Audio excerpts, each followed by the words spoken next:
Welcome back, magandang gabi po mga kadyani sa inyong lahat.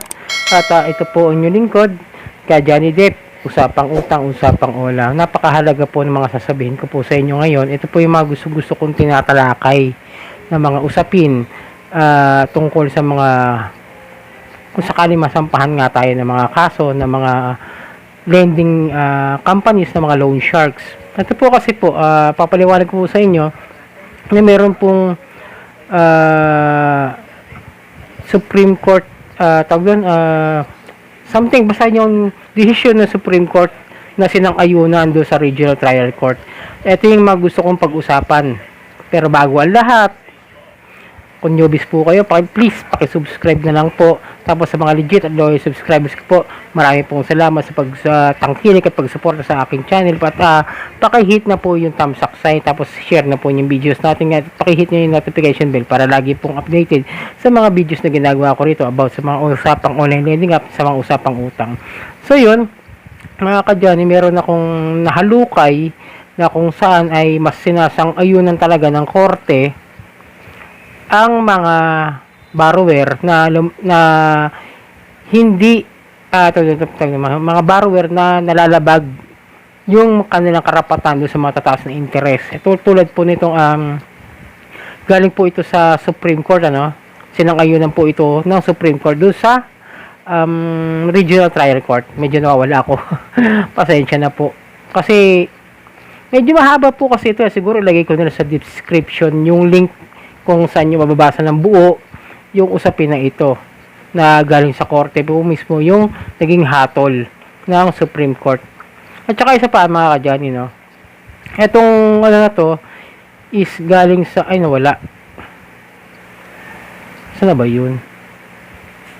Galing po kasi ito sa isang attorney na nag-share ng kanyang mga knowledge sa TikTok, na kung sakaling hindi pumabor o hindi pumayag doon sa mga reconstruction loans na gusto nyong pag-usapan para mabayaran nyo ng maayos yung pakikipag-settlement sa mga loan companies o loan corporation, pwede nyo pong sabihin yung cite the case of Manila Credit Corporation versus Biramul 2023. Ito po ay ayon kay Attorney Neil Abayon. Ayan, pakita po sa inyo kung saan ko siya nahanap. Ito po yung tinutukoy nung case na ito na sinang-ayunan nga ng Korte Suprema. Ito po siya. Ang title po niya is Manila Credit Corporation versus Biromal. Decision date is January 11, 2023. Manila Credit Corporation versus Biromal. Court declares exorbitant interest rates imposed by Manila Credit Corporation on a loan to be void. Orders refund to overpayment and cancellation of MCC's title to mortgage property. Ano po yung ibig sabihin nito? Ang korte nag-declare ng masyadong mataas na interest at ini-impose ng Manila Credit Corporation na lahat yan ay mapapawalang bisa kahit mayroon po yung mga kasulatan. Ito po yung facts yung case ng kaso. Ito po yung facts. Respondents Ramon S. Biromal and Anita S. Biromal obtained a loan from petitioner Manila Credit Corporation MCC in September 2009. Ito po kasi yan kumbaga nag-file ng case yung Manila Credit Corporation doon sa mag-asawang Biromal para magkaroon ng petition doon sa kanilang loan. At yung loan amount na yon nung panahon na yon na nahiram na mag-asawa is 467,600 pesos, payable in 60 months. Na pong buwan The loan was secured by real estate mortgage over Ramon's property in Parañaque City. To keep up with the monthly payments, respondents requested a loan restructuring. Ibig sabihin, humingi po sila ng pakikipag-unay na maayos muna na maayos na makapagsimula ulit ng panibagong restructure para makapagsimula ulit sila ng paghuhulog. They executed a second promissory note. To keep up with the monthly payments, respondents requested for a loan restructuring. They executed a second promissory note for the amount of 495,840 pesos, payable in 84 months at 24.99% interest per annum. Ibig sabihin, humingi sila ng tag ng request na kung sakaling pwede bang bayaran na lang po namin ito ng panibago para mawala yung mga balanse namin at yan na lang po yung babayaran namin doon sa kanilang pangalawang promissory note. Yung MCC o yung Manila Credit Corporation demanded full payment of the outstanding obligation of 549,000 0.29.69 as of October 15, 2016. Ibig sabihin, humihingi na po ng buong kabayaran yung Manila Credit Corporation nung taon na yan, nung araw na yan, ng 549,000. Respondents claim that they already paid a total of 1,175,638.12 pesos and requested a recomputation of their account. Ibig sabihin, yung mga inaakusahan, yung respondents, yung mga nagkaroon ng utang, ay humingi na recomputation para doon sa kanilang account ng utang. Pero, ang ginawa ng MCC o ng Manila Credit Corporation ay inignore yung kanilang request to proceed with the foreclosure of the mortgage. Yung para matapos na yung kanilang pagbabayad ng utang doon sa ari-arian na yun. Yun po. Yung issue, ano po ba yung issue? Whether the interest rates and charges imposed by the Manila Credit Corporation on the loan are consociable and void.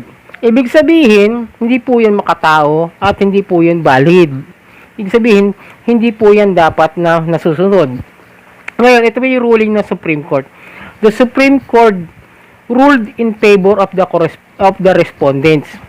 Ibig sabihin, sumang-ayon doon sa respondent, doon sa mga inaakusahan, yung mga plaintiff, yung yung tawag doon, yung respondent, yung mga mag-asawa na birumal, na sumang-ayon doon dahil nga sa taas ng interest at sa taas ng kanilang mga patubo. At the court declared that the interest and penalties charged by the MCC were exorbitant and unconscionable and therefore void. At yung korte, the court affirmed the trial court's judgment that the first promissory note was fully paid and that the second promissory note was void for lack of consideration.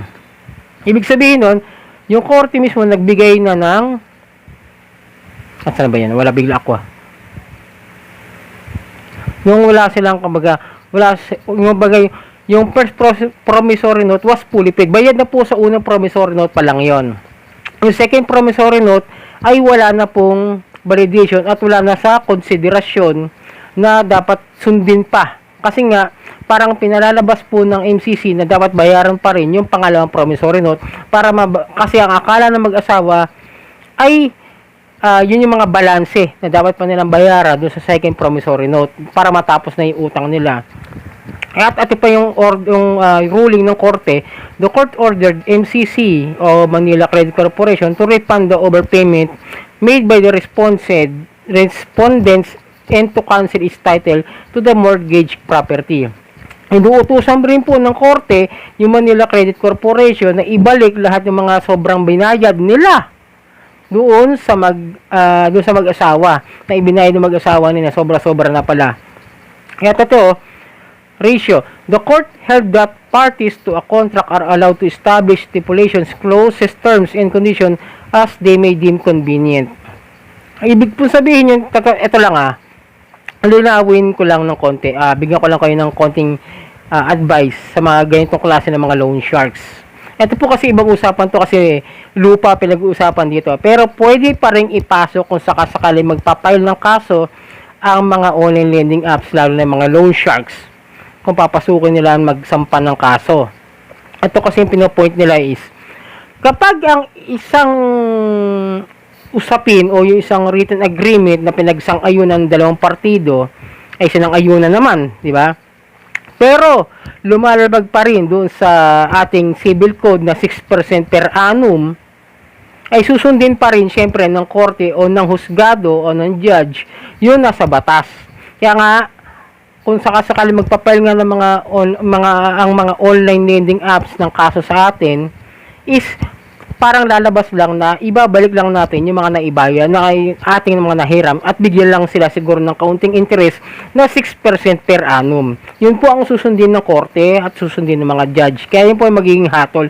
Kaya nga, ito gandang usapin po ito para kung sakali masampahan nga kayo ng kaso, kahit ng mga kilalang mga credit companies, na mga lending companies, kahit kilala yan. Kasi ito lagi ang magiging desisyon ng mga yan. Kaya nga ito yung mga gusto kong itinatakil kaysa doon sa mga tanong na paulit-ulit po.